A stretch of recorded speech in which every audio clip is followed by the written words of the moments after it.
This is really soft light, and it is made without a softbox. In fact, it's made with some material that can be used to light not only products, but works really well if you're trying to do portraits or even full body, portraits of people. So I'm going to walk you through that in this video and use a couple of examples of this small clock. It's a little old vintage travel alarm clock that still works. And if you're interested in that, and then stay tuned. So, hello, my name's Steve. I enjoy using old studio packs, old studio heads, and old monoblocks, the kind of stuff that would have been used in a studio 20 or 30 years ago. And when you get that stuff, it can be kind of powerful. So the kind that I use is usually starts at 1200 watt seconds for the pack. And the monoblocks are 500 or 600 watt seconds. So when you're working with that much raw power, and even at its lowest setting, if you shoot it through a softbox, and I have some really nice softboxes made by Profoto and Chimera, then it still can be at times a little bit hot. So what I've decided to do here is to just take a bare head through a reflector, and I think I put a grid, a 10-degree grid on it, and I fired it through a piece of trace paper. You can buy this at Amazon. It comes in a roll. It's not that expensive. It's the kind of stuff that artists or maybe people that architects might use. So, I don't even know if they used a grid on this or not. It just might just be with a normal Profoto reflector. But anyways, it fills out the paper nicely. It adds some good diffuse light, and you can see here I'm backlighting it. And the trick to go from this dull surface to a surface that looks like this is simply to bring in a card. And this card is white foam board, and you can see how nicely it illuminates the face of the clock by simply bringing it in.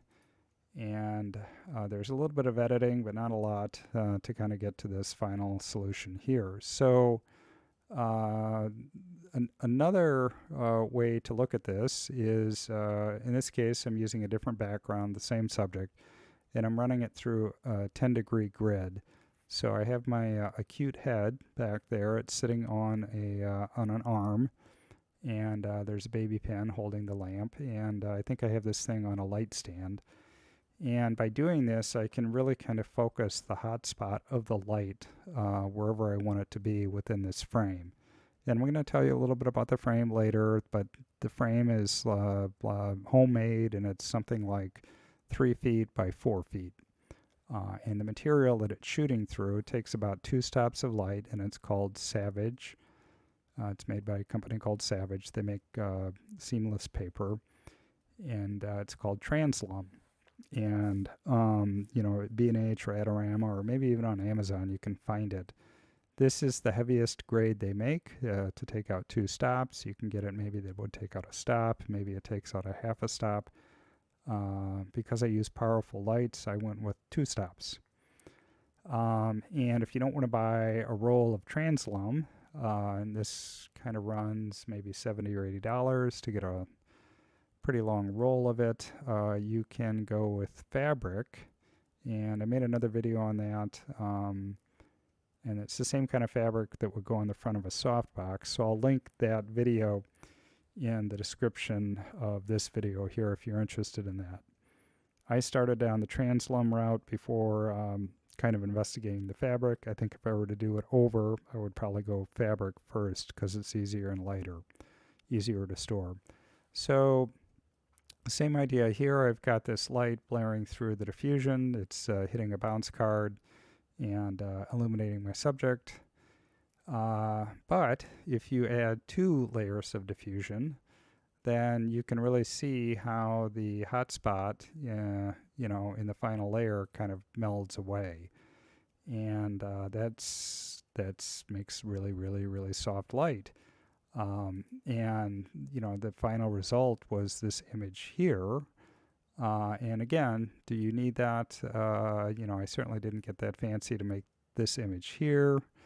I didn't go through the double layer of diffusion, but if you can imagine that you're doing a half body portrait, or if you're trying to do a full body portrait and you want to get, some pretty nice light across the entire image of the person, then having a nice large light source that's diffuse. And again, this frame is something like 3 feet by 4 feet. And you can make them bigger, but that's just the size that I made because I could fit it into my car. Well, there you go. It's not that expensive or hard to do. So the material is like 1.5 inch lumber.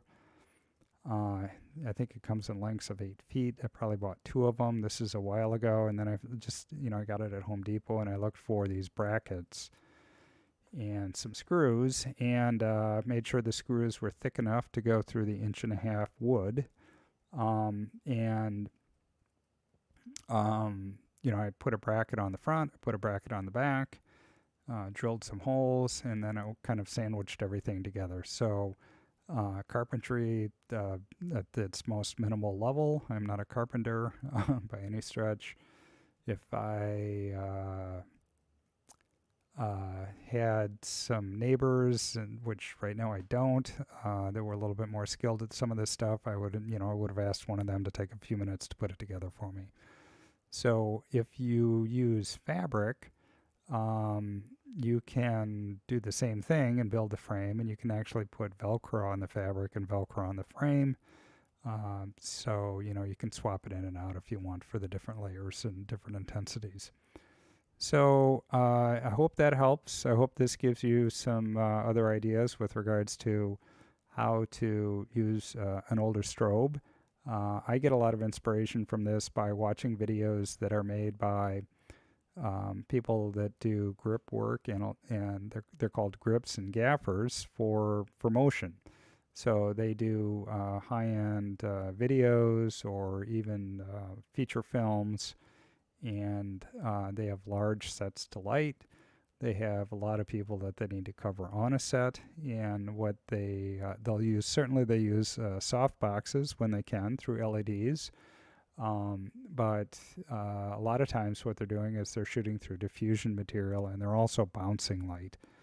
And I think a lot of times when people are working with flash, they think, well, first of all, flash can be hard. I don't think it is, but they think it's hard. And then I don't think people really think beyond using a softbox with regards to how you can control, the softness in this case of the light. So 2 different images, and I'm not saying one is better than the other. 2 different ways to make soft light, and this is double diffused with bounce. This is sort of single diffused with bounce, and diffusion in this case is trace paper. When you look at the diffusion from this image, it's Savage Translum, and fairly thick Translum, and you could certainly use the diffuse fabric, which is in the description of this video.